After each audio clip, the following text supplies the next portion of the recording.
ಇವತ್ತು 138 ಕಾಂಗ್ರೆಸ್ ಸರ್ಕಾರ ಸೀಟ್ ತೆಗೆದಿದೆ. ಅವ್ರು ಜನರ ಮುಂದೆ ಹೋಗೋಕ್ಕಾಗ್ತಲ್ಲ, ಸುಳ್ಳಿನ ಭರವಸೆಗಳು, ಹಣ ಬಿಡುಗಡೆ ಮಾಡೋಕ್ಕಾಗ್ತಲ್ಲ, ಅಭಿವೃದ್ಧಿ ಇಲ್ಲ. ಹಾಗಾಗಿ ಅವ್ರು ಅರ್ಥ ಮಾಡ್ಕೊಳ್ಬೇಕಾಯ್ತು. ಯಡಿಯೂರಪ್ಪ ಪಾದಯಾತ್ರೆಗಳು, ಸಂಘರ್ಷ, ಹೋರಾಟ, ಈ ದೇಶಕ್ಕೆ ಹೆಂಗೆ ಹೋರಾಟ ಮಾಡಿ ಸ್ವತಂತ್ರ ಬಂತು, ಹಂಗೆ ಈ ದಕ್ಷಿಣ ಭಾರತದಲ್ಲಿ ಕರ್ನಾಟಕ ಹೆಬ್ಬಾಗಿಲು. ಕರೆಕ್ಟ್. ಹೆಬ್ಬಾಗಿಲಿನ ತೆಗೆದದ್ದು ಭಾರತೀಯ ಜನತಾ ಪಾರ್ಟಿಗೆ ಯಡಿಯೂರಪ್ಪನಂತ ದೈತ್ಯ ಶಕ್ತಿ. ಹಾಗಾಗಿ ಯಡಿಯೂರಪ್ಪನ ಟೀಕೆ ಮಾಡಿದ್ರೆ ಒಂದೇ, ಬಿಜೆಪಿ ಟೀಕೆ ಮಾಡಿದ್ರೆ ಕುಟುಂಬ ಅಲ್ಲ. ಕರೆಕ್ಟ್. ಯಡಿಯೂರಪ್ಪ ಕುಟುಂಬದ ಆಸ್ತಿ ಅಲ್ಲ, ಈ ರಾಜ್ಯದ ಜನರ ಆಸ್ತಿ, ಭಾರತೀಯ ಜನತಾ ಪಾರ್ಟಿ ಆಸ್ತಿ ಅಲ್ಲ. ವಿಜೇಂದ್ರ ಯಾರು ರಾಜ್ಯದ ಅಧ್ಯಕ್ಷರು, ಅವ್ರನ್ನ ಟೀಕೆ ಮಾಡ್ಬೇಕಾಯ್ತು.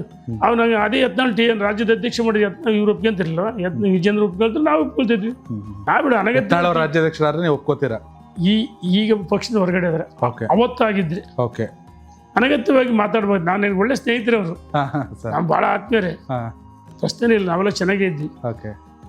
ಅನಿವಾರ್ಯವಾಗಿ ಯಡಿಯೂರಪ್ಪನವ್ರ ವಿರುದ್ಧ, ವಿಜೇಂದ್ರ ವಿರುದ್ಧ ಮಾತಾಡಿ, ಪಕ್ಷ ವಿರುದ್ಧ ಮಾತಾಡಿದಾಗ, ವರಿಷ್ಠ ವಿರುದ್ಧ ಮಾತಾಡಿದಾಗ, ಹಂಗೆ ನಾವು ದೂರ ಇದ್ವಿ ಅಷ್ಟೇ.